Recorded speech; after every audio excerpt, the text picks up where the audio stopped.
आप सभी बच्चों का स्वागत है। आत्मनिर्भर बनना आप सभी बच्चों का अरमान है। हम पूरे विश्वास के साथ कह सकते हैं कि आप सभी बच्चे आगे बढ़ने का प्रयास भी कर रहे हैं। तो बच्चों, आपके प्रयास में हम आपके साथ हैं। हमारा उद्देश्य शिक्षा के माध्यम से आपके जीवन को उजाले से भर देना है।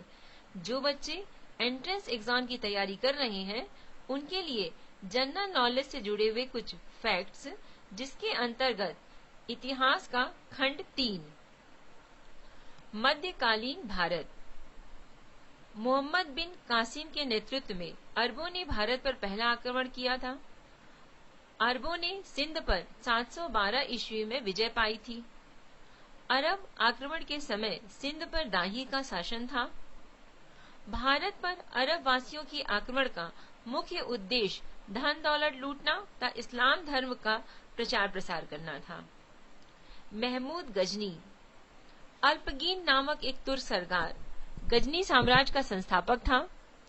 अल्पगीन का गुलाम तथा दामाद सुबुक्तगीन था। महमूद गजनी सुबुक्तगीन का पुत्र था। अपने पिता के काल में गजनी खुरासान का शासक था। महमूद गजनी 27 वर्ष की अवस्था में 998 ईस्वी में गद्दी पर बैठा।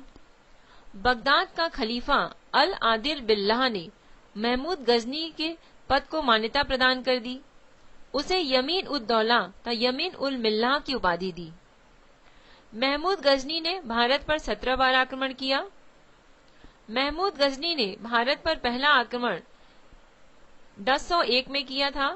यह आक्रमण शाही राजा जयपाल के विरुद्ध था। इसमें जयपाल की पराजय हुई थी। महमूद गजनी का 1008 में नगरकोट को विरुद्ध हमले को मूर्तिवान के विरुद्ध पहली महत्वपूर्ण जीत बताई जाती है। महमूद गजनी ने थानेसर के चक्र स्वामीन की कांच से निर्मित आदमकद प्रतिमा को गजनी भेजकर रंगभूमि में रखवाया था। महमूद गजनी का सबसे चर्चित आक्रमण 1025 में सोमनाथ मंदिर पर हुआ, जिसमें सोमनाथ मंदिर को लूटा गया था। सोमनाथ मंदिर की लूट में उसे करीब 20 लाख दिनार की संपत्ति हाथ लगी थी।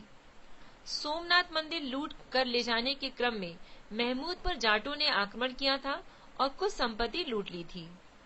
महमूद गजनी का अंतिम भारतीय आक्रमण 1027 में जाटों के विरुद्ध था।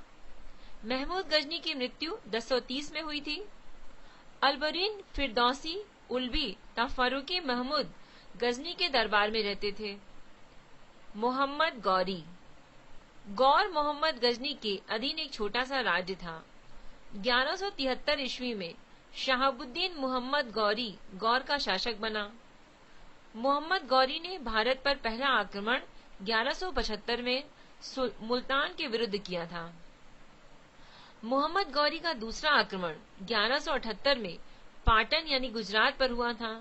यहाँ का शासक भीम द्वितीय ने गौरी को बुरी तरह परास्त किया। तराइन का प्रथम युद्ध 1191 में गौरी एवं पृथ्वीराज चौहान के बीच हुआ था, जिसमें पृथ्वीराज चौहान की विजय हुई थी। तराइन का दूसरा युद्ध 1192 में गौरी एवं चौहान के बीच हुआ।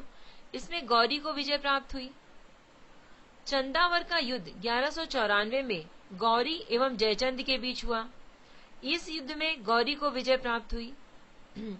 मोहम्मद गौरी भारत के विभिन्न विजित प्रदेशों पर शासन का भार अपने गुलाम सेनापतियों को सौंपते हुए गजनी लौट गया। मोहम्मद गौरी की हत्या 15 मार्च 1206 को कर दी गई थी।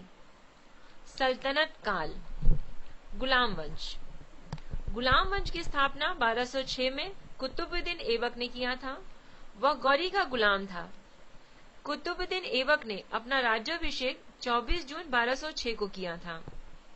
कुतुबुद्दीन ऐबक ने अपनी राजधानी लाहौर में बनाई थी।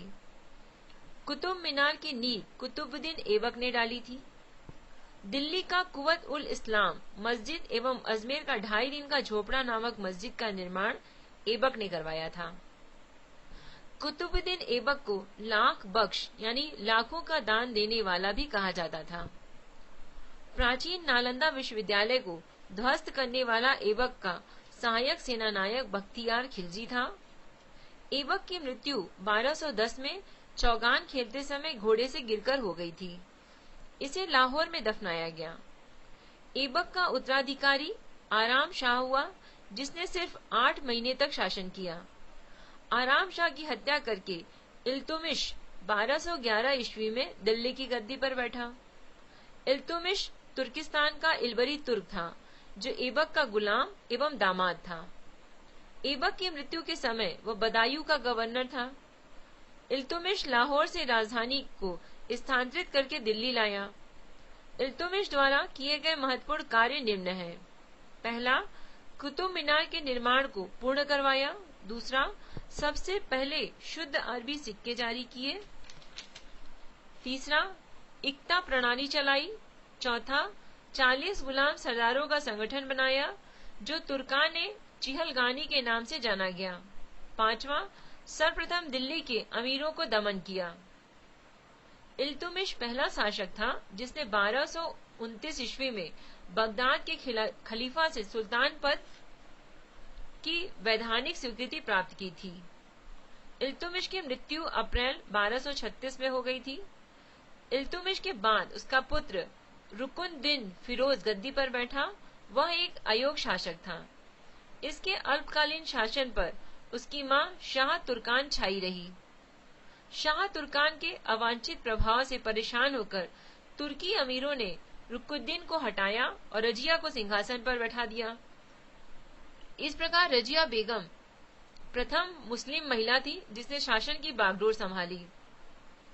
रजिया ने पर्दा प्रथा का त्याग तथा पुरुषों की तरह चोगा एवं कुल्हा पहनकर राज दरबार में खुले मुंह से जाने लगी।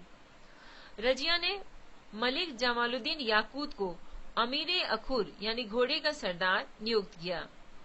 गैर तुर्कों को सामंत बनाने के रजिया के प्रयासों से तुर्की अमीर विरुद्ध हो गए और उसे बंदी बनाकर दिल्ली की गद्दी पर मुइजुद्दीन बहराम शाह को बैठा दिया। रजिया की शादी दुनिया के साथ हुई। इससे शादी करने के बाद रजिया ने पुनः गद्दी प्राप्त करने का प्रयास किया, लेकिन वह असफल रही। रजिया की हत्या 13 अक्टूबर 1240 को डाकुओं के द्वारा कैथल के पास कर दी गई। बहराम शाह को बंदी बनाकर उसकी हत्या मई 1242 में कर दी गई। बहराम शाह के बाद दिल्ली का सुल्तान अलाउद्दीन मसूद शाह 1242 में बना। बहराम शाह के बाद बलबन ने षड्यंत्र के द्वारा 1246 ईस्वी में अलाउद्दीन मसूद शाह को सुल्तान के पद से हटाकर नसरुद्दीन महमूद को सुल्तान बना दिया। नसरुद्दीन मोहम्मद ऐसा सुल्तान था जो टोपी सीकर अपना जीवन निर्वाह करता था। बलबन ने अपनी पुत्री का विवाह नसरुद्दीन महमूद के साथ किया था। बलबन का वास्तविक नाम बहारुद्दीन था। वह इल्तुमिश का गुलाम था। तुर्कान चिहलगानी का विनाश बलबन ने किया था। बलबन 1266 में गियासुद्दीन बलबन के नाम से दिल्ली की गद्दी पर बैठा। यह मंगोलों के आक्रमण से दिल्ली की रक्षा करने में सफल रहा। राज दरबार में सिजदा एवं पैम्बोस प्रथा की शुरुआत बलबन ने की थी। बलबन ने फारसी रीति रिवाज पर आधारित नवरोज उत्सव को प्रारंभ कराया। अपने विरोधियों के प्रति बलबन ने कठोर लौह एवं रक्त की नीति का पालन किया। नसरुद्दीन मोहम्मद ने बलबन को उलुग खां की उपाधि प्रदान की। बलबन के दरबार में फारसी के प्रसिद्ध कवि अमीर खुसरो एवं अमीर हसन रहते थे। गुलाम वंश का अंतिम शासक समुद्दीन कैमूर्स था।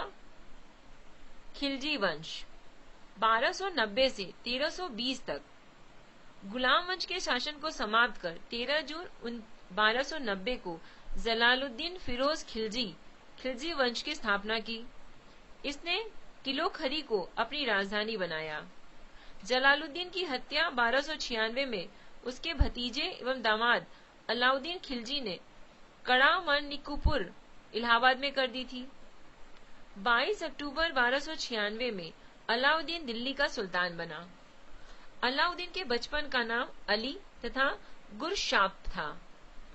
अलाउद्दीन खिलजी ने सेना को नकद वेतन देने एवं स्थायी सेना की नींव रखी। घोड़ा दागने एवं सैनिकों का हुलिया लिखने की प्रथा की शुरुआत अलाउद्दीन खिलजी ने की थी। अलाउद्दीन ने भू राजस्व की दर को बढ़ाकर उपज का 1/2 भाग कर दिया था। इसने खम्स यानी लूट का धन में सुल्तान का हिस्सा 1/4 भाग के स्थान पर 3/4 भाग कर दिया।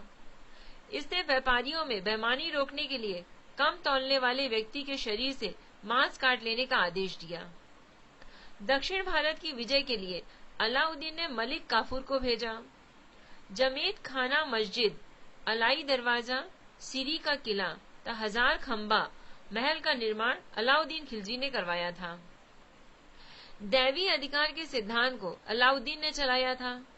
सिकंदर सानी की उपाधि से स्वयं को अलाउद्दीन खिलजी ने विभूषित किया। अलाउद्दीन ने अपने शासन काल में मूल्य नियंत्रण प्रणाली को दृढ़ता से लागू किया। अमीर खुसरो अलाउद्दीन के दरबारी कवि थे। इन्हें सितार एवं तबले के आविष्कार का श्रेय दिया जाता है। अमीर खुसरो का जन्म इटावा में हुआ था। इसे तुते हिंद यानी भारत का तोता के नाम से भी जाना जाता है। बाजार नियंत्रण करने के लिए अलाउद्दीन खिलजी द्वारा बनाए जाने वाले नवीन पद थे। पहला, दीवाने रियासत। यह व्यापारियों पर नियंत्रण रखता था। यह बाजार नियंत्रण की पूरी व्यवस्था का संचालन करता था। दूसरा, शाहनाए मंडी। प्रत्येक बाजार में बाजार का अधीक्षक। तीसरा, बरीद। बाजार के अंदर घूमकर बाजार का निरीक्षण करता था। चौथा, मुनिहान या गुप्तचर। गुप्त सूचना प्राप्त करता था। इन अधिकारियों का क्रम इस प्रकार था: दीवाने रियासत, शाहने मंडी, बरीद और मुनिहान। अलाउद्दीन ने मलिक याकूब को दीवान रियासत नियुक्त किया था। अलाउद्दीन ने याकूब को दीवान व दीवान रियासत नियुक्त किया था। अलाउद्दीन द्वारा नियुक्त परवाना नवीस नामक अधिकारी वस्तुओं की परमिट जारी करता था। शायने मंडी या खाद्यान्नों की बिक्री तुलाया जाता था।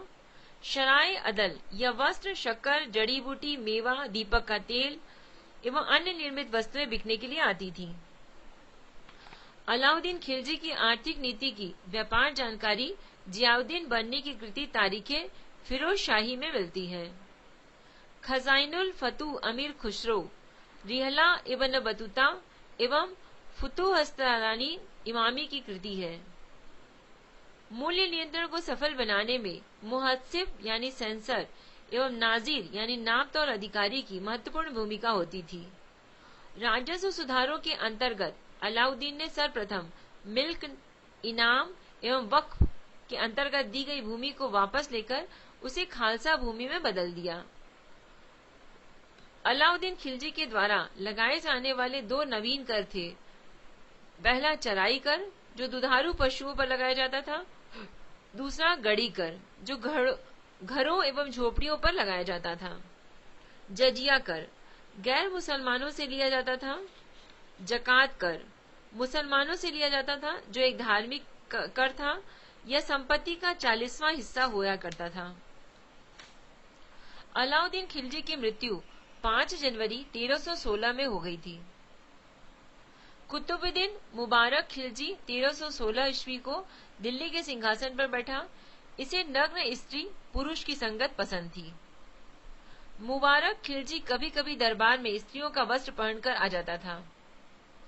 बन्नी के अनुसार मुबारक कभी कभी नग्न होकर दरबारियों के बीच दौड़ा करता था। मुबारक खान ने खलीफा की उपाधि धारण की थी। मुबारक के वजीर खुसरो खान ने 15 अप्रैल 1320 ईस्वी को उसकी हत्या कर दी और स्वयं दिल्ली के सिंहासन पर बैठा। खुसरो खान ने पैगंबर के सेनापति की उपाधि धारण की थी।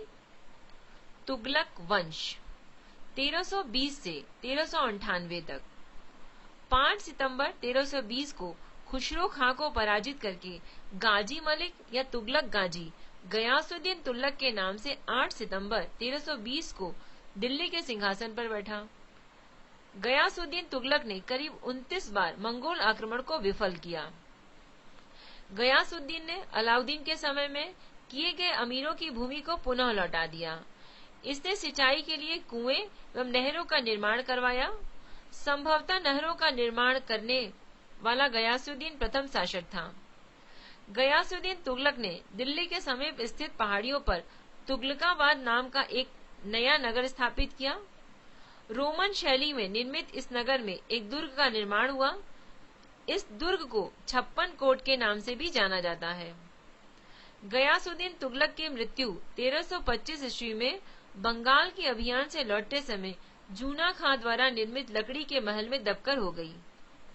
गयासुद्दीन के बाद जूना खां मोहम्मद बिन तुगलक के नाम से दिल्ली के सिंहासन पर बैठा। मध्यकालीन सभी सुल्तानों में मोहम्मद तुगलक सर्वाधिक शिक्षित, विद्वान एवं योग्य व्यक्ति था।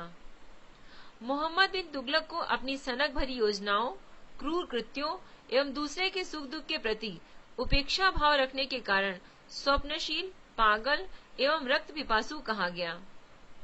मोहम्मद बिन तुगलक का द्वारा क्रियान्वित 4 योजनाएं क्रमशः निम्न थीं। पहला, दोआब क्षेत्र में कर वृद्धि। दूसरा, राजधानी परिवर्तन। तीसरा, सांकेतिक मुद्रा का प्रचलन। चौथा, खुरासन एवं कराचिल का अभियान। मोहम्मद बिन तुगलक ने कृषि के विकास के लिए अमीर-ए-कोही नामक एक प्राचीन विभाग की स्थापना की। मोहम्मद बिन तुगलक ने अपनी राजधानी दिल्ली से देवगिरी में स्थानांतरित की और इसका नाम दौलताबाद रखा। सांकेतिक मुद्रा के अंतर्गत मोहम्मद बिन तुगलक ने पीतल यानी फरिश्ता के अनुसार, तांबा और बन्नी के अनुसार धातुओं के सिक्के चलवाए, जिनका मूल्य चांदी के रुपए टका के बराबर होता था। अफ्रीकी यात्री इब्न बतूता लगभग 1333 में भारत आया। सुल्तान ने इसे दिल्ली का काजी नियुक्त किया। 1342 में सुल्तान ने इसे अपनी राजदूत के रूप में चीन भेजा। इब्न बतूता की पुस्तक रेहला में मोहम्मद तुगलक के समय की घटनाओं का वर्णन है। मोहम्मद बिन तुगलक की मृत्यु 20 मार्च 1351 को सिंध जाते समय थट्टा के निकट गोडाल में हो गई थी। मोहम्मद बिन तुगलक के शासन में दक्षिण में हरिहर एवं बुक्का नामक 2 भाइयों ने 1336 ईस्वी में स्वतंत्र राज्य विजयनगर की स्थापना की। महाराष्ट्र में अलाउद्दीन बहमन शाह ने 1347 में स्वतंत्र बहमनी राज्य की स्थापना की। मोहम्मद बिन तुगलक की मृत्यु पर इतिहासकार बन्नी लिखता है, अंततः लोगों को उससे मुक्ति मिली और उसे लोगों से। मोहम्मद बिन तुगलक शेख अलाउद्दीन का शिष्य था। वह सल्तनत का पहला शासक था जो अजमेर में शेख मुहिद्दीन चिश्ती की दरगाह और बहराइच में सालार मसूद गाजी के मकबरे में गया। मोहम्मद बिन तुगलक ने बदायूं में मिरन मुलहिम, दिल्ली में शेख निजामुद्दीन औलिया, मुल्तान में शेख रुकनुद्दीन, अजुधन में शेख मुल्तान आदि संतों की कब्र पर मकबरे बनवाए। फिरोज तुगलक का राज्याभिषेक थट्टा के नजदीक 20 मार्च 1351 में हुआ। पुनः फिरोज का राज्याभिषेक दिल्ली में अगस्त 1351 में हुआ। खलीफा द्वारा इसे कासिम अमीर उल मोमिन की उपाधि दी गई। राजस्व व्यवस्था के अंतर्गत फिरोज ने अपनी शासनकाल में 24 कष्टदायक करों को समाप्त कर केवल 4 कर, खराज यानी लगान, खुम्स यानी युद्ध में लूट का माल, जजिया एवं जकात को वसूल करने का आदेश दिया। फिरोज तुगलक ब्राह्मणों पर जजिया लागू करने वाला पहला मुसलमान शासक था। उत्तेमाओं के आदेश पर फिरोज तुगलक ने एक नया कर सिंचाई कर भी लगाया, जो उपज का 1/10 भाग था। फिरोज तुगलक ने 5 बड़ी नहरों का निर्माण करवाया। फिरोज तुगलक ने 300 नए नगरों की स्थापना की। इनमें हिसार, फिरोजाबाद, फतेहाबाद, जौनपुर, फिरोजपुर प्रमुख थे। इसके शासनकाल में खिजाबाद यानी टोपरा गांव एवं मेरठ से अशोक के 2 स्तंभों को लाकर दिल्ली में स्थापित किया गया। सुल्तान फिरोज तुगलक ने अनाथ मुस्लिम महिलाओं, विधवाओं एवं लड़कियों की सहायता के लिए एक नए विभाग दीवान-ए-खैरात की स्थापना की। सल्तनत कालीन सुल्तानों के शासनकाल में सबसे अधिक दासों की संख्या थी। दासों की देखभाल के लिए फिरोज ने नए विभाग दीवान-ए-बंदगान की स्थापना की। इसने सैन्य पदों को वंशानुगत बना दिया। इसने अपनी आत्मकथा फतुहात-ए-फिरोज शाही की रचना की। इसने जियाउद्दीन बर्नी एवं शम्स शिराज अफीफ को अपना संरक्षण प्रदान किया। इसने ज्वालामुखी मंदिर के पुस्तकालय से लूटे गए 1300 ग्रंथों में से कुछ को फारसी में विद्वान अपाउद्दीन द्वारा दलायते फिरोजशाही नाम से अनुवाद कराया। इसने चांदी एवं तांबे के मिश्रण से निर्मित सिक्के भारी संख्या में जारी करवाए, जिसे अद्धा एवं विक कहा जाता था। फिरोज तुगलक की मृत्यु सितंबर 1388 में हो गई थी। फिरोज काल में निर्मित खाने जहां तेलगानी के मकबरा की तुलना जेरूसलम में निर्मित उमर के मस्जिद से की जाती है। सुल्तान फिरोज तुगलक ने दिल्ली में कोटला फिरोज शाह दुर्ग का निर्माण करवाया। तुगलक वंश का अंतिम शासक नसरुद्दीन मोहम्मद तुगलक था। इसका शासन दिल्ली से पालम तक ही रह गया था। तैमूर लंग ने सुल्तान नसरुद्दीन मोहम्मद तुगलक के समय दिल्ली पर आक्रमण किया। नसरुद्दीन के समय में ही मलिक कुशर्क यानी पूर्वाधिपति की उपाधि धारण कर एक हिजड़ा मलिक सरवर ने जौनपुर में एक स्वतंत्र राज्य की स्थापना की। सैयद वंश का संस्थापक था खिज खां।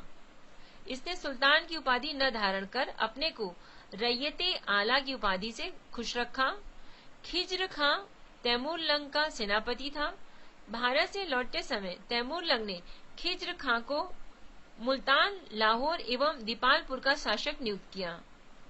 खिज्र खां नियमित रूप से तैमूर के पुत्र शाहरुख को कर भेजा करता था। खिज्र खां की मृत्यु 20 मई 1421 में हो गई थी। खिज्र खां के पुत्र मुबारक खां ने शाह की उपाधि धारण की। याहिया बिन अहमद सरहिंद को मुबारक शाह का संरक्षण प्राप्त था। इसकी पुस्तक तारीख मुबारक शाही में सैयद वंश के विषय में जानकारी मिलती है। यमुना के किनारे मुबारकबाद की स्थापना मुबारक शाह ने की थी। सैयद वंश का अंतिम सुल्तान अलाउद्दीन आलम शाह था। सैयद वंश का शासन करीब 37 वर्ष तक रहा। लोदी वंश 1451 से 1526 तक। लोदी वंश का संस्थापक बहलोल लोदी था। 19 अप्रैल 1451 को बहलोल शाह गाजी की उपाधि से दिल्ली के सिंहासन पर बैठा। दिल्ली पर प्रथम अफगान राज्य की स्थापना का श्रेय बहलोल लोदी को दिया जाता है। बहलोल लोदी ने बहलोल सिक्के का प्रचलन कराया। वह अपने सरदारों को मकसद-ए अली कहकर पुकारता था। वह अपने सरदारों के खड़े रहने पर स्वयं भी खड़ा रहता था। बहलोल लोदी का पुत्र निजाम खां 17 जुलाई 1489 में सुल्तान सिकंदर शाह की उपाधि से दिल्ली में सिंहासन पर बैठा। 1504 में सिकंदर लोदी ने आगरा शहर की स्थापना की। भूमि के लिए मापन के प्रामाणिक पैमान गजे सिकंदरी का प्रचलन सिकंदर लोदी ने किया था। गुलुर रुखी शीर्षक से फारसी कविताएं लिखने वाला सुल्तान सिकंदर लोदी था। सिकंदर लोदी ने आगरा को अपनी नई राजधानी बनाया। इसके आदेश पर संस्कृत के एक आयुर्वेद ग्रंथ का फारसी में फरंगे सिकंदरी के नाम से अनुवाद हुआ। इसने नगरकोट के ज्वालामुखी मंदिर की मूर्ति को तोड़कर उसके टुकड़ों को कसाईयों को मांस तौलने के लिए दे दिया था। इसने मुसलमानों को ताजिया निकालने एवं मुसलमान स्त्रियों के पीरों तथा संतों के मजार पर जाने पर प्रतिबंध लगा दिया था। गले की बीमारी के कारण सिकंदर लोदी की मृत्यु 21 नवंबर 1517 को हो गई थी। इसी दिन उसका पुत्र इब्राहिम शाह की उपाधि से आगरा के सिंहासन पर बैठा। 21 अप्रैल 1526 को पानीपत के प्रथम युद्ध में इब्राहिम लोदी बाबर से हार गया। इस युद्ध में वह मारा गया। बाबर को भारत पर आक्रमण के लिए निमंत्रण पंजाब के शासक दौलत खां लोदी एवं इब्राहिम लोदी के चाचा आलम खां ने दिया था। मोट की मस्जिद का निर्माण सिकंदर लोदी के वजीर द्वारा करवाया गया था। सल्तनत कालीन शासन व्यवस्था। केंद्रीय प्रशासन का मुखिया सुल्तान होता था। बलबन एवं अलाउद्दीन के समय अमीर प्रभावहीन हो गए। अमीरों का महत्व चरमोत्कर्ष पर था। लोदी वंश के शासन काल में सल्तनत काल में मंत्रिपरिषद को मजलिस एवं खलवत कहा गया था। मजलिस एवं खास में मुजलिस एवं खलवत की बैठक होती थी। बारे खास, इसमें सुल्तान सभी दरबारियों, खानों, अमीरों, मालिकों और अन्य रईसों को बुलाता था। बारे आजम, सुल्तान राजकीय कार्यों का अधिकांश भाग पूरा करता था। मंत्री एवं उसके संबंधित विभाग। वजीर राजस्व विभाग का प्रमुख होता था। दूसरा मुशर्रफ ए मुमालिक, जिसे महालेखाकार कहते थे, प्रांतों एवं अन्य विभागों से प्राप्त आय एवं व्यय का लेखा जोखा रखता था। मजुम आदार, उधार दिए गए धन का हिसाब रखता था। खजीन, कोषाध्यक्ष होता था। हरीजे मुमालिक, सैन्य विभाग का प्रमुख अधिकारी होता था। सद्र उस सुदुर, धर्म विभाग एवं दान विभाग का प्रमुख होता था। काजी उल कजाद, सुल्तान के बाद न्याय का सर्वोच्च अधिकारी होता था। बरीदे मुमलिक, गुप्तचर विभाग का प्रमुख अधिकारी होता था। वकीले दर, सुल्तान की व्यक्तिगत सेवाओं की देखभाल करता था। दीवाने खैरात, दान विभाग में था। दीवाने बंदरगान, दास विभाग के अंतर्गत आता था। दीवाने इफ्तेफाक, ये पेंशन विभाग के लोगों के लिए काम करता था। दिल्ली सल्तनत अनेक प्रांतों में बटा हुआ था, जिसे इक्ता कहा जाता था। यहाँ का शासन नायब वली या मुफ्ती द्वारा संचालित होता था। इक्ता को शिको यानी जिलों में विभाजित किया गया था। यहाँ का शासन अमीर यानी नजीम अपने अन्य सहयोगियों के साथ रहता था।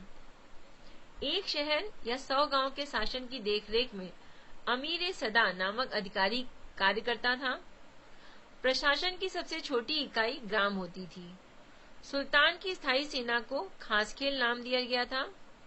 मंगोल सेना के वर्गीकरण की दशमलव प्रणाली को सल्तनत कालीन सैन्य व्यवस्था का आधार बनाया गया। सल्तनत काल के बारूद की सहायता से गोला फेंकने वाली मशीन को मंगलिक तथा अर्राद कहा जाता था। अलाउद्दीन खिलजी ने इक्ता प्रथा को समाप्त किया। इक्ता प्रथा की दोबारा शुरुआत फिरोज तुगलक ने की थी। सल्तनत काल में अच्छी नस्ल के घोड़े तुर्की, अरब एवं रूस से मंगाए जाते थे। हाथी मुख्यतः बंगाल से मंगाए जाते थे। सल्तनत कालीन कानून शरीयत, कुरान एवं हदीस पर आधारित था। मुस्लिम कानून के 4 महत्वपूर्ण स्रोत थे: कुरान, हदीस, इज्मा एवं कयास। सुल्तान सप्ताह में 2 बार दरबार में न्याय करने के लिए उपस्थित होता था। सल्तनत काल में लगान निर्धारित करने की मिश्रित प्रणाली को मुक्तई कहा गया है। भूमि की नाम जोग करने के बाद क्षेत्रफल के आधार पर लागू का निर्धारण मसाहत कहलाता था। इसकी शुरुआत अलाउद्दीन ने की थी। पूर्णतः केंद्र के नियंत्रण में रहने वाली भूमि खालसा भूमि कहलाती थी। अलाउद्दीन ने दान की गई अधिकांश भूमि को छीनकर खालसा भूमि में परिवर्तित कर दिया। देवल सल्तनत काल में अंतर्राष्ट्रीय बंदरगाह के रूप में प्रसिद्ध था। विजयनगर साम्राज्य। विजयनगर साम्राज्य की स्थापना 1336 में हरिहर एवं बुक्का नामक 2 भाइयों ने की थी। विजयनगर का शाब्दिक अर्थ है जीत का शहर।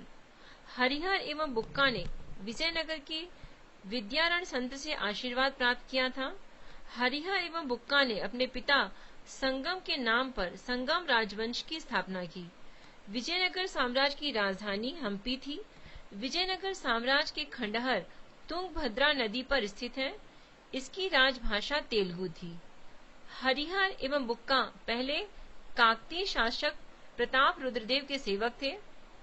विजयनगर साम्राज्य पर क्रमशः निम्न वंशों ने शासन किया: संगम, सुलुप, तुलुप एवं आरविडु वंश। बुक्का प्रथम ने वेद मार्ग प्रतिष्ठापक की उपाधि धारण की। हरिहर द्वितीय ने संगम शासकों में सबसे पहले महाराजाधिराज की उपाधि धारण की थी। इटली का यात्री निकोलो कांटी विजयनगर की यात्रा पर देवराय प्रथम के शासनकाल में आया। संगम वंश का सबसे प्रतापी राजा देवराय द्वितीय था। इसे इमाड़ी देवराय भी कहा जाता था। फारसी राजदूत अब्दुल रज्जाक देवराय द्वितीय के शासनकाल में विजयनगर आया था। प्रसिद्ध तेलुगु कवि श्रीनाथ कुल कुछ दिनों तक देवराय सेकंड के दरबार में रहा। फरिश्ता के अनुसार देवराय सेकंड ने अपनी सेना में 2000 मुसलमानों को भर्ती किया था एवं उन्हें जागीरें दी थी। एक अभिलेख में देवराय सेकंड को जब बेटकर हाथियों का शिकारी कहा गया है। देवराय सेकंड ने संस्कृत ग्रंथ महानाटक सुधानिधि एवं ब्रह्मपुत्र पर भाव्य लिखा। मल्लिकार्जुन को प्रौढ़देवराय भी कहा जाता था। साल्लू नरसिंह ने विजयनगर में दूसरे राजवंश साल्वू वंश की स्थापना की थी। साल्लू वंश के बाद विजयनगर पर तुलु वंश का शासन स्थापित हुआ। तुलु वंश की स्थापना वीर नरसिंह ने की थी। तुलु वंश का महान शासक कृष्णदेव राय था। वह 8 अगस्त 1509 को शासक बना था। सालू तिम्मा कृष्णदेव राय का योग मंत्री एवं सेनापति था। कृष्णदेव राय के शासन काल में पुर्तगाली यात्री डोमिगोस पायस विजयनगर आया था। बाबर ने अपनी आत्मकथा बाबरनामा में कृष्णदेव राय की भारत का सर्वाधिक शक्तिशाली शासक बताया है। कृष्णदेव राय के दरबार में तेलुगु साहित्य के 8 सर्वश्रेष्ठ कवि रहते थे, जिन्हें अष्ट दिग्गज कहा जाता था। कृष्णदेव राय ने तेलुगु में अमुक्त माल्याद एवं संस्कृत में जामवती कल्याणम की रचना की। पांडुरंग महात्म्य की रचना तेनाली रामकृष्ण ने की थी। कृष्णदेव राय के शासन काल को तेलुगु साहित्य का क्लासिक युग कहा जाता है।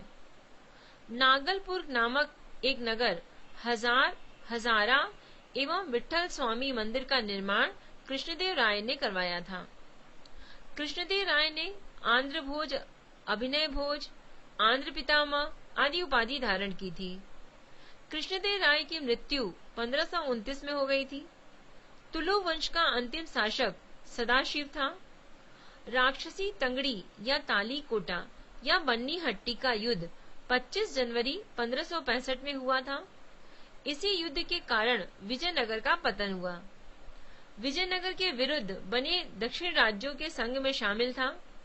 बीजापुर, अहमदनगर, गोलकुंडा एवं बीबर। इस संयुक्त मोर्चे का नेतृत्व अली आदिल शाह कर रहा था। तालीकोटा के युद्ध में विजयनगर का नेतृत्व रामराय कर रहा था। तालीकोटा युद्ध के बाद सदाशिव ने तिरुमल के सहयोग से पेनुकोंडा को राजधानी बनाकर शासन करना प्रारंभ किया। विजयनगर के चौथे राजवंश आरविडु वंश की स्थापना तिरुमल ने सदाशिव को अपदस्थ कर पेनुकोंडा में किया। आरविडु वंश का अंतिम शासक रंग तृतीय था। आरविडु शासक वेंकट सेकंड के शासन काल में ही वोडियार ने 1612 में मैसूर राज्य की स्थापना की थी। विजयनगर साम्राज्य की प्रशासनिक इकाई का क्रम घटते हुए इस प्रकार था: प्रांत यानी मंडल, कोट्टम वलनाडु यानी जिला, नाडु मेलग्राम यानी 50 गांव का समूह, उर यानी गांव। विजयनगर कालीन सेनानायकों को नायक कहा जाता था। ये नायक वस्तुतः भू सामंत थे, जिन्हें राजा वेतन के बदले अथवा उनके अधीनस्थ सेना के रखरखाव के लिए विशेष भूखंड देता था, जो अमरम कहलाता था। आयंगर व्यवस्था प्रशासन को सुचारू रूप से संचालित करने के लिए प्रत्येक गांव को एक स्वतंत्र इकाई के रूप में संगठित किया गया था। इन संगठित ग्रामीण इकाइयों पर शासन हेतु 12 प्रशासकीय अधिकारियों की नियुक्ति की जाती थी, जिनको सामूहिक रूप से आयंगर कहा जाता था। ये अवैतनिक होते थे। इनकी सेवाओं के बदले सरकार इन्हें पूर्णतः लगान मुक्त एवं कर मुक्त भूमि प्रदान करती थी। इनका पद अनुवांशिक होता था। वह इस पद को बेचे या गिरवी रख सकता था। गांव स्तर की कोई भी संपत्ति इन अधिकारियों की इजाजत के बगैर न तो बेची जा सकती थी और न ही दान में दी जा सकती थी। कर्णिक नामक आयंगर के पास जमीन के क्रय विक्रय से संबंधित समस्त दस्तावेज होते थे। विजयनगर साम्राज्य की आय का सबसे बड़ा स्रोत लगान था। भू राजस्व की दर का उपज 1/6 भाग था। विवाह कर वर एवं वधु दोनों से लिया जाता था। विधवा से विवाह करने वाले इस कर से मुक्त थे। उम्बली गांव में विशेष सेवाओं के बदले दी जाने वाली लगान मुक्त भूमि की भूधारण पद्धति थी। रक्त कोणगे युद्ध में शौर्य का प्रदर्शन करने वाले मृत लोगों के परिवार की दी गई भूमि को कहा जाता था। कुटुग्गी ब्राह्मण मंदिर या बड़े भूस्वामी जो स्वयं कृषि नहीं करते थे, किसानों को पट्टे पर भूमि दे देते थे। ऐसी भूमि को कुटग्गी कहा जाता था। वे कृषक मजदूर जो भूमि के क्रय विक्रय के साथ ही हस्तांतरित हो जाते थे, कुदी कहलाते थे। विजयनगर का सैन्य विभाग कदाचर कहलाता था तथा इस विभाग का उच्च अधिकारी दंडनायक या सेनापति होता था। टकसाल विभाग को जोरीखाना कहा जाता था। चेट्टियों की तरह व्यापार में निपुण दस्तकार वर्ग के लोगों को वीर पंजाल कहा जाता था। उत्तर भारत से दक्षिण भारत में आकर बसे लोगों को बड़वा कहा जाता था। विजयनगर में दास प्रथा प्रचलित थी। मनुष्यों के क्रय विक्रय को वेश्वक कहा जाता था। मंदिरों में रहने वाली स्त्रियों को देवदासी कहा जाता था। इनको आजीविका के लिए भूमि या नियमित वेतन दिया जाता था। विजयनगर की मुद्रा थी पेगोडा तथा बहमनी राज्य की मुद्रा हुण थी। बहमनी राज्य मोहम्मद बिन तुगलक के शासन काल में 1347 में हसन गंगू ने बहमनी राज्य की स्थापना की। वह अलाउद्दीन बहमन शाह के नाम से सिंहासन पर बैठा। इसने अपनी राजधानी गुलबर्गा को बनाया, जिसकी राजभाषा मराठी थी। इसने अपने साम्राज्य को 4 प्रांतों में गुलबर्गा, दौलताबाद, बरार एवं बीदर में बांटा। इसकी मृत्यु 11 फरवरी 1358 को हो गई थी। बहमनी वंश के प्रमुख शासक, पहला शासक था मोहम्मद शाह प्रथम, दूसरा दाऊद प्रथम, तीसरा ताजुद्दीन फिरोज, फिर अलाउद्दीन अहमद द्वितीय,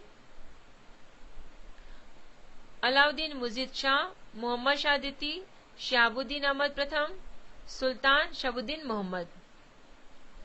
भीमा नदी के तट पर फिरोजाबाद की स्थापना ताजुद्दीन फिरोज ने की थी। शहाबुद्दीन अहमद प्रथम ने अपनी राजधानी गुलबर्गा से हटाकर बीदर में स्थापित की। इसने बीदर का नया नाम मोहम्मदाबाद रखा था। मोहम्मद तृतीय के शासन काल में ख्वाजा जहां की उपाधि से महमूद गवा को प्रधानमंत्री नियुक्त किया गया था। महमूद गवा ने बीदर के एक महाविद्यालय की स्थापना कराई। रियाजुल इंशा नाम से महमूद गांवों के पत्रों को संग्रह किया गया। 1417 में रूसी यात्री निकितन बहमनी साम्राज्य की यात्रा पर आया। इस समय बहमनी राज्य पर ताजुद्दीन फिरोज का शासन था।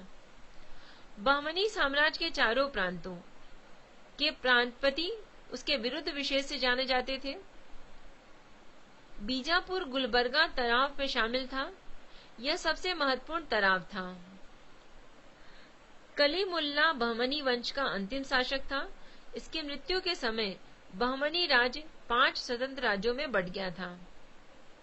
मोहम्मद प्रथम के मंत्री सैफुद्दीन गौरी ने केंद्रीय शासन का कार्य कई विभागों में विभक्त किया था और उसे 8 प्रधानमंत्रियों को सुपुर्द किया।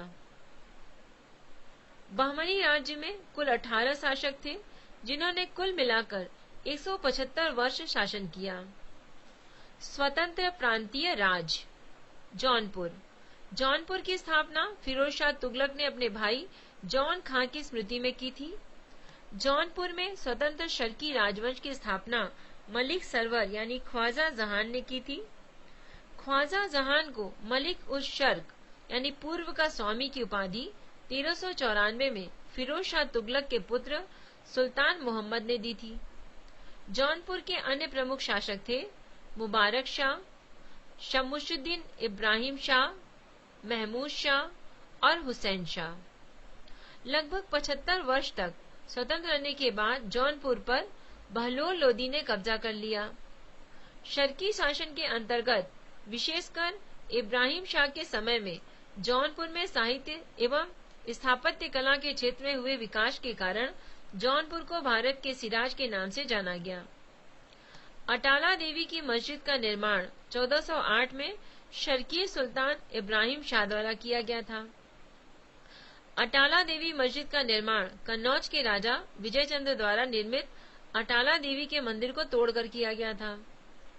जामी मस्जिद का निर्माण 1470 में हुसैन शाह तुर्की के द्वारा किया गया था। झंझरी मस्जिद 1430 में इब्राहिम शर्की के द्वारा एवं लाल दरवाजा मस्जिद का निर्माण मोहम्मद शाह के द्वारा 1450 में किया गया था। कश्मीर सुहादेव नामक एक हिंदू ने 1301 में कश्मीर में हिंदू राज्य की स्थापना की थी। 1339 में कश्मीर में शाहमीर के द्वारा प्रथम मुस्लिम वंश की स्थापना की गई।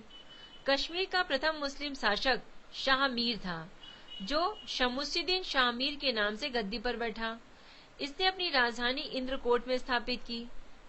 अलाउद्दीन ने राजधानी इंद्रकोट से हटाकर अलाउद्दीनपुर यानी श्रीनगर में स्थापित की।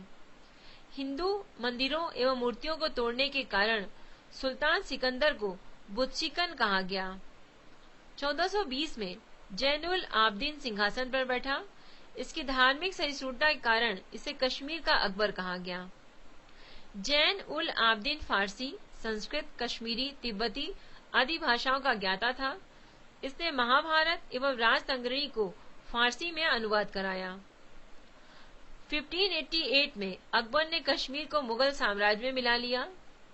बंगाल, इख्तियारुद्दीन मोहम्मद बिन बख्तियार खिलजी ने बंगाल को दिल्ली सल्तनत में मिलाया। गयासुद्दीन तुगलक ने बंगाल को 3 भागों में विभाजित किया, लखनौती यानी उत्तर बंगाल, सोनार गांव यानी पूर्वी बंगाल तथा सदगांव यानी दक्षिण बंगाल। 1345 में हाजी इलियास बंगाल के विभाजन को समाप्त कर शमुद्दीन इलियास शाह के नाम से बंगाल का शासक बना। पांडुआ में अदीना मस्जिद का निर्माण 1364 में सुल्तान सिकंदर शाह ने करवाया था। बंगाल का शासक गयासुद्दीन आजम शाह अपनी न्यायप्रियता के लिए प्रसिद्ध था। अलाउद्दीन हुसैन शाह ने राजधानी को पांडुआ से गौड़ स्थानांतरित किया। महाप्रभु चैतन्य अलाउद्दीन से समकालीन थे। अलाउद्दीन ने सत्यपीर नामक आंदोलन की शुरुआत की। मालाधार बसु ने अलाउद्दीन के शासन काल में ही श्री कृष्ण विजय की रचना कर गुणराज खान की उपाधि धारण की। इनके बेटे को सत्यराज खान की उपाधि दी गई। नसरुद्दीन नुसरत शाह ने गौड़ में बाड़सोना एवं कदम रसूल मस्जिद का निर्माण करवाया। मालवा, दिलवर खान ने 1401 में मालवा को स्वतंत्र घोषित किया। दिलवर का पुत्र अलब खां हुशंग शाह की उपाधि धारण कर 1405 में मालवा का शासक बना। इसने अपनी राजधानी को धारा से मांडू स्थानांतरित किया। मालवा में खिलजी वंश की स्थापना महमूद शाह ने की। गुजरात के शासक बहादुर शाह ने मोहम्मद शाह द्वितीय को युद्ध में परास्त कर उसकी हत्या कर दी और मालवा को गुजरात में मिला लिया। मांडू के किले का निर्माण हुशंग शाह ने करवाया था। इस किले में सर्वाधिक महत्वपूर्ण है दिल्ली दरवाजा। बजा बहादुर एवं रूपमती महल का निर्माण सुल्तान नसरुद्दीन शाह द्वारा करवाया गया था। हिंडोला भवन या दरबार हाल का निर्माण हुशंग शाह के द्वारा करवाया गया था। जहाज महल का निर्माण गयासुद्दीन खिलजी ने मांडू में करवाया था। कुशक महल को महमूद खिलजी ने फतेहाबाद नामक स्थान पर बनवाया था। गुजरात के शासक राजा कर्ण को पराजित कर अलाउद्दीन ने 1297 में इसे दिल्ली सल्तनत में मिला लिया। 1391 में मोहम्मद शाह तुगलक द्वारा नियुक्त गुजरात का सूबेदार जफर खान ने 1401 में दिल्ली सल्तनत की अधीनता को त्याग दिया। जफर खान सुल्तान मुजफ्फर शाह की उपाधि ग्रहण कर 1407 में गुजरात का स्वतंत्र सुल्तान बना। गुजरात के प्रमुख शासक थे अहमद शाह, महमूद शाह बेगड़ा और बहादुर शाह। अहमद शाह ने असावाल के निकट साबरमती नदी किनारे अहमदाबाद नामक नगर बसाया और पाटन से राजधानी हटाकर अहमदाबाद को राजधानी बनाया। गुजरात का सबसे प्रसिद्ध शासक महमूद बेगड़ा था। महमूद बेगड़ा ने गिरनार के निकट मुस्तफाबाद नामक नगर और चंपानेर के निकट मोहम्मदाबाद नगर बसाया। 1752 में अकबर ने गुजरात को मुगल साम्राज्य में मिला लिया। मेवाड़, अलाउद्दीन खिलजी ने 1303 में मेवाड़ को गुहिलोत राजवंश के शासक रत्न सिंह को पराजित कर मेवाड़ को दिल्ली सल्तनत में मिला लिया। गुहिलोत वंश की एक शाखा सिसोदिया वंश के हम्मीर देव ने मोहम्मद तुगलक को हराकर पूरे मेवाड़ को स्वतंत्र करा दिया। राणा कुंभा ने 1448 में चित्तौड़ में एक विजय स्तंभ की स्थापना की। खानवा का युद्ध 1527 में राणा सांगा एवं बाबर के बीच हुआ, जिसमें बाबर विजयी हुआ। 1576 में हल्दी घाटी का युद्ध राणा प्रताप एवं अकबर के बीच हुआ, जिसमें अकबर विजयी हुआ। मेवाड़ की राजधानी चित्तौड़गढ़ थी। जहांगीर ने मेवाड़ को मुगल साम्राज्य में मिला लिया। खानदेश। तुगलक वंश के पतन के समय फिरोज शाह तुगलक के सूबेदार मलिक अहमद राजा फारूकी ने नर्मदा एवं ताप्ती नदियों के बीच 1382 ईस्वी में खानदेश की स्थापना की। खानदेश की राजधानी बुरहानपुर थी। उसका सैनिक मुख्यालय असीरगढ़ था। 1601 में अकबर ने खानदेश को मुगल साम्राज्य में मिला लिया। सूफी आंदोलन। जो लोग सूफी संतों से शिष्टता ग्रहण करते थे उन्हें मुरीद कहा जाता था। सूफी जिन आश्रमों में निवास करते थे उन्हें खानका या मठ कहा जाता था। सूफियों के धर्म संघ बाशारा यानी इस्लामी सिद्धांत के समर्थक और बेशारा यानी इस्लामी सिद्धांत से बंधे नहीं हैं में विभाजित थे। भारत में चिश्ती एवं सुहारवर्दी सिलसिले की जड़ें काफी गहरी थीं। 1192 में मोहम्मद गौरी के साथ ख्वाजा मुनुरुद्दीन चिश्ती भारत आए। इन्होंने यहाँ चिश्ती परंपरा की शुरुआत की। चिश्ती परंपरा का मुख्य केंद्र अजमेर था। चिश्ती परंपरा के कुछ अन्य महत्वपूर्ण संत थे निजामुद्दीन औलिया, बाबा फरीद, बख्तियार काकी एवं शेख बुराउद्दीन गरीब। बाबा फरीद बख्तियार काकी के शिष्य थे।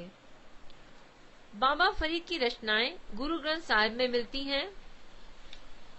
बाबा फरीद की दो महत्वपूर्ण शिष्य थे हजरत निजामुद्दीन औलिया एवं हजरत अलाउद्दीन साबिर। हजरत निजामुद्दीन औलिया ने अपने जीवन काल में दिल्ली के 7 सुल्तानों का शासन देखा था। निजामुद्दीन औलिया के प्रमुख शिष्य थे शेख सलीम चिश्ती, अमीर खुसरो, अमीर हसन देहलवी। शेख बुराउद्दीन गरीब ने 1340 में दक्षिण भारत के क्षेत्रों में चिश्ती संप्रदाय की शुरुआत की, दौलताबाद को मुख्य केंद्र बनाया। सूफियों के सुहारवर्दी धर्म संघ या सिलसिला की स्थापना शेख शिहाबुद्दीन उमर सुहारवर्दी ने की थी। 1262 में इसके सिद्ध संचालन का श्रेय शेख बदरुद्दीन जकारियों को है। इन्होंने सिंध एवं मुल्तान को मुख्य केंद्र बनाया। सुहारवादी धर्म संघ के अन्य प्रमुख संत थे जलालुद्दीन तबरीजी, सैयद सुर्ख जोश और बुरहान आदि। सुहारवर्दी सिलसिला ने राज्य के संरक्षण को स्वीकार किया था। शेख अब्दुल्ला सत्तारी ने सत्तारी सिलसिले की स्थापना की थी। इसका मुख्य केंद्र बिहार था। कादरी धर्म संघ या सिलसिला की स्थापना सैयद अबुल कादिर जल जिलानी ने की थी। भारत में सिलसिला के प्रवर्तक मोहम्मद गौस थे। इस सिलसिले के अनुयायी गाने बजाने के विरोधी थे। राजकुमार द्वारा शाहजहां का ज्येष्ठ पुत्र यानी कादिर सिलसिला के मुल्ला शाह का शिष्य था। नक्शबंदी धर्म संघ या सिलसिला की स्थापना ख्वाजा उबैदुल्ला ने की थी। भारत में इस सिलसिला का प्रचार ख्वाजा बाकी बिल्लाह के शिष्य अकबर के समकालीन शेख अहमद सरहिंदी ने किया था। फिरदौसी सुहारवर्दी सिलसिला की एक शाखा थी जिसका कार्य क्षेत्र बिहार था। इस सिलसिले को शेख शरीफ उद्दीन याह्या ने लोकप्रिय बनाया। याह्या ख्वाजा निजामुद्दीन के शिष्य थे। भक्ति आंदोलन। 6ठी शताब्दी में भक्ति आंदोलन का शुरुआत तमिल क्षेत्र से हुआ जो कर्नाटक और महाराष्ट्र में फैल गया। भक्ति आंदोलन का विकास 12 अलवार वैष्णव संतों और 63 न्यनार शैव संतों ने किया। शैव संत अप्पार ने पल्लव राजा महेंद्र वर्मन को शैव धर्म स्वीकार करवाया। भक्ति कवि संतों को संत कहा जाता था और उनके 2 समूह थे। प्रथम समूह वैष्णव संत थे जो महाराष्ट्र में लोकप्रिय हुए। वे भगवान विठोबा के संत थे। विठोबा पंथ के संत और उनके अनुयायी वरकरी या तीर्थयात्री पंथ कहलाते थे क्योंकि हर वर्ष पंढरपुर की तीर्थ यात्रा पर जाते थे। दूसरा समूह पंजाब एवं राजस्थान के हिंदी भाषी क्षेत्रों में सक्रिय था और इसकी निपुण भक्ति हर विशेषता से परे भगवान की भक्ति में आस्था रखती थी। भक्ति आंदोलन को दक्षिण भारत में से उत्तर भारत में 12वीं शताब्दी के प्रारंभ में रामानंद के द्वारा लाया गया। बंगाल के कृष्ण भक्ति के प्रारंभिक प्रतिपादकों में विद्यापति ठाकुर और चंडीदास थे। रामानंद की शिक्षा से दो संप्रदायों का प्रादुर्भाव हुआ। सगुण जो पुनर्जन्म में विश्वास रखता था, निर्गुण जो भगवान के निराकार रूप को पूजता था। सगुण संप्रदाय के सबसे प्रसिद्ध व्याख्याताओं में थे तुलसीदास और नाभादास। सगुण संप्रदाय के और निर्गुण संप्रदाय के सबसे प्रसिद्ध प्रतिनिधि थे कबीर, जिन्हें भावी उत्तर भारतीय पंथों का आध्यात्मिक गुरु माना जाता है। शंकराचार्य के अद्वैत दर्शन के विरोध में दक्षिण में वैष्णव संतों द्वारा 4 मतों की स्थापना की गई थी। भक्ति आंदोलन के संत रामानुजाचार्य, इन्होंने राम को अपना आराध्य माना। इनका जन्म 1017 में मद्रास के निकट पेरुम्बर नामक स्थान पर हुआ। 1137 में इनकी मृत्यु हो गई। रामानुज ने वेदांत में प्रशिक्षण अपने गुरु कांचीपुरम के यादव प्रकाश से प्राप्त किया था। रामानंद का जन्म 1229 में प्रयाग में हुआ। इनकी शिक्षा प्रयाग तथा वाराणसी में हुई। इन्होंने अपने संप्रदाय सभी जातियों के लिए खोल दिया था। रामानुज की भांति इन्होंने भी भक्ति को मोक्ष का एकमात्र साधन स्वीकार किया। इन्होंने मर्यादा पुरुषोत्तम राम एवं सीता की आराधना को समाज के समक्ष रखा। इनके प्रमुख शिष्य थे रैदास, कबीर, धन्ना, सेना और पीपा। कबीर का जन्म 1425 में एक विधवा ब्राह्मणी के गर्भ से हुआ था।